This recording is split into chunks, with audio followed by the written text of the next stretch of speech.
is that we're being shamed. We're being pushed. Obama coming out and chastising black men. They didn't show up. And if they did show up, they showed up for President Trump. 45th and 47th president. Most historical election of our lifetime. And we took a part of it.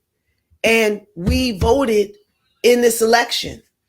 We made a choice. And then I got to say, the black people that stayed home because they were being ridiculed. How dare you want to vote for this man? And the rest of America did. But how dare us? That's the message that has to change. The rest of America can do whatever they want to do. But you black people, you know your place. You know what we doing. What had happened was we said we do know our place. And we are citizens of the United States of America.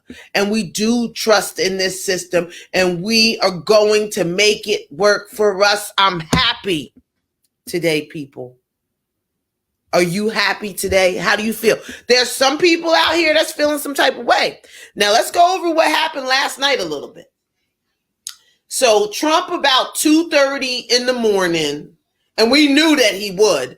Trump about 2:30 in the morning got on the mic and he said, thank you. Now, Vice President Kamala Harris, now you got to get this right. You had all the people out at Howard University. You thought you was going to go to Howard and everybody at Howard, you got all the black people at Howard and you about to make it the barbecue and everything like that. I told you everybody on her side was the people that wanted to go to the barbecue. So they had old Howard. This is the new Howard homecoming. It's about to be it. So then she leaves, and I think around 11 or maybe it was 10 something. I think it was around 10 something last night.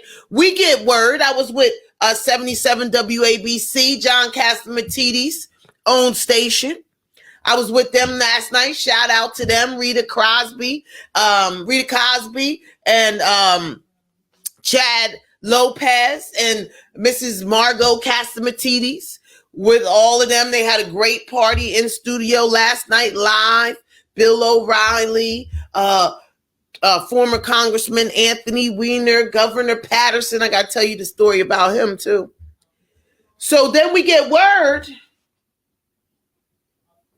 that Kamala is not going to speak tonight. Kamala, excuse my language.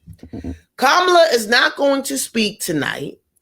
The verdict is not going to be until the morning. So she left her people there.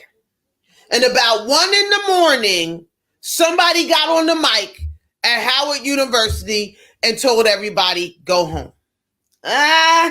We are not going for that.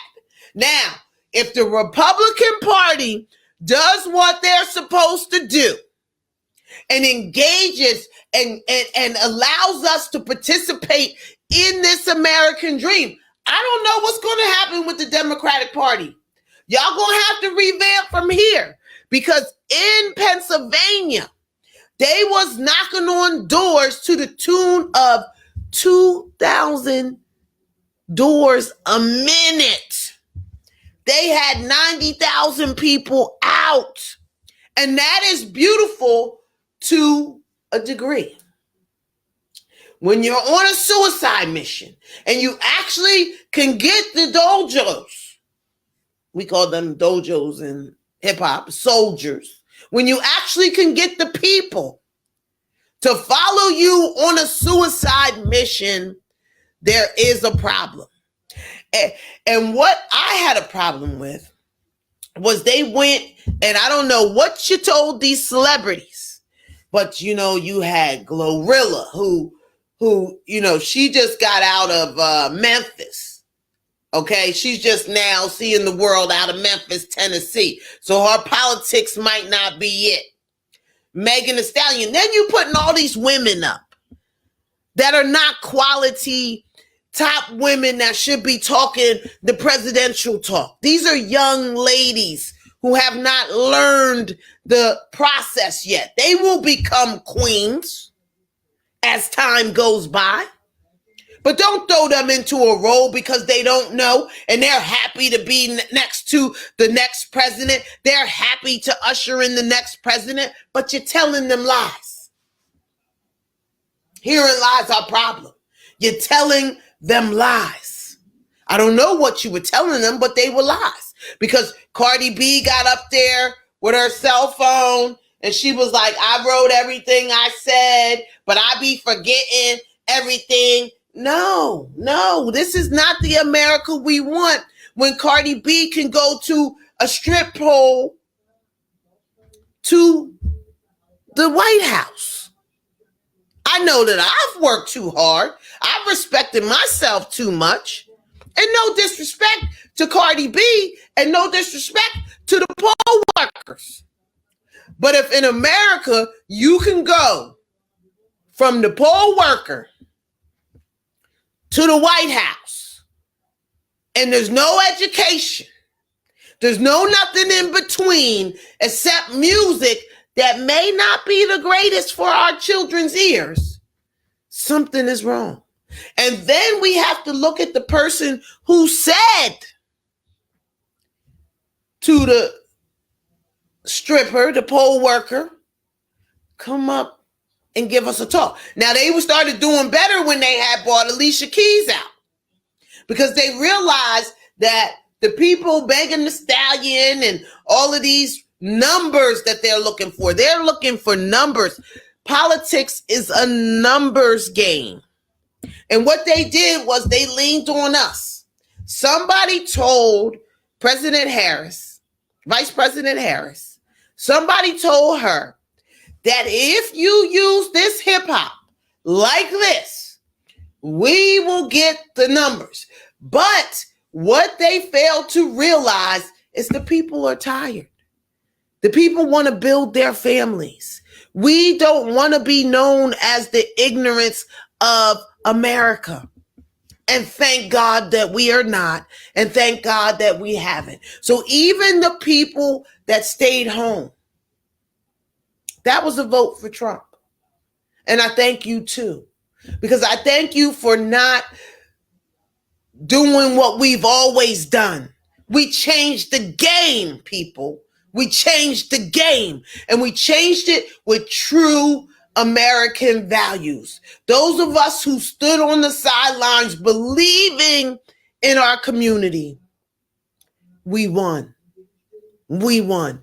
And what we're going to do is we're going to take a break and we're going to come right back with the new American perspective and more perspectives of the day. I hope you're excited. If you're not, let's get on the same page and let's start working to what we have to do to truly make America great. We got 4 years, people. I believe in Trump. I believe in his sincerity. And we'll be right back on Millennium News 24 with the new American perspective. I'm your host, Jania Butler. I'll see you soon.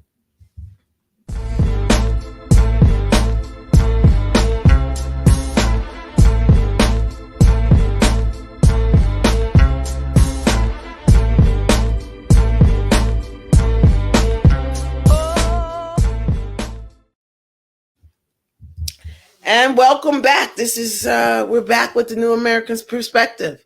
It's a new day in a new America, and we are the new Americans. Give yourselves a round of applause, please. This has not happened since 1988. 36 years where a Republican presidential candidate won both the popular vote and the electorate. 36 years. 76% of American people did not like where the country was going. And now, as a citizen of the United States, I could not be prouder. The first time that I, Jania Butler, felt like I was an American and a lot of people might understand this, was 9/11. I was in New York 9/11. And I was in Harlem, 111th Street. My mom called me on the phone. She calls me. We still had house phones. Those of you know, remember the house phone. We still had house phones. My mom calls me on the phone. Where are you? 9:00 something maybe in the morning. Where are you? I'm in the house. Where did you call me at? They bombed the World Trade Center again. Now, the reason why she said again was because the first time that I went to New York on a trip from Cherry Hill with the Spanish Club, Miss Lopez, I hope you're out there, Miss Lopez. Thank you, madam. We were there when the first time the World Trade Center got bombed, when they did the small bomb on the bottom. We were there. We were coming back. And so she said, they bombed the World Trade Center again. I turn on the TV. I see the plane, God forbid. I'm sitting here saying now, that is going on right down the street. We're at war, right? So all of that kicked in. But that day, I think that we all became Americans if we didn't know that before, because we realized that there was an outer force trying to penetrate our way of life. And I'm saying that now is because I liken that to yesterday when the American people showed up. There was an outer force trying to penetrate our lifestyle. Now, that outer might have been the wind within.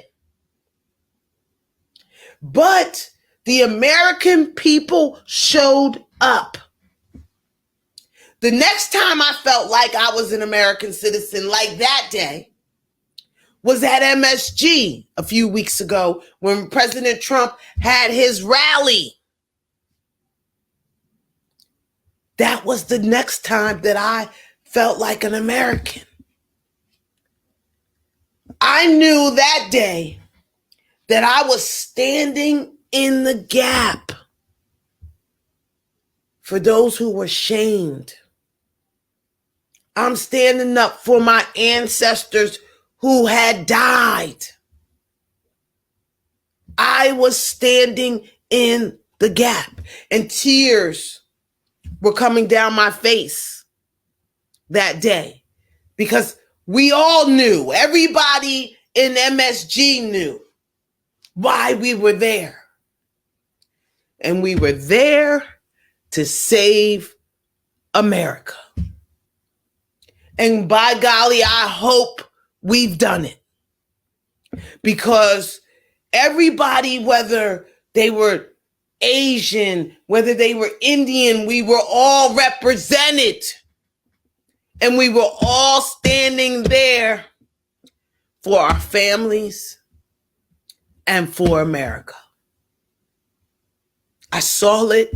And then the media, of course, and this is what the problem with our media is, and we got to get this right. I need a congressperson to put some media laws in place. We have to write them in because the media has to be different. They took that wonderful event, and the media was there. I seen them. The fake news, as Donald Trump would say. They were there. We're not fake news over here, obviously. But they were there. And they stood there and turned that around to be about that corny comedian who I hope never gets jobs again, who I still think may have been paid by the Democratic establishment. I don't know. But we did it. And the picture that you saw earlier of me and Trump Jr., That was back in 2017. And I challenged him. I said, when you go after the black vote, tell your father to go after the black vote. But this time, when you do it, be sincere. Don't pay attention to anything else because my community will respond. And we did. And now here we are today. Excuse me, as I put this back on. So now we have to get to the Teflon Don. So now, how do you feel? Congratulations, sir.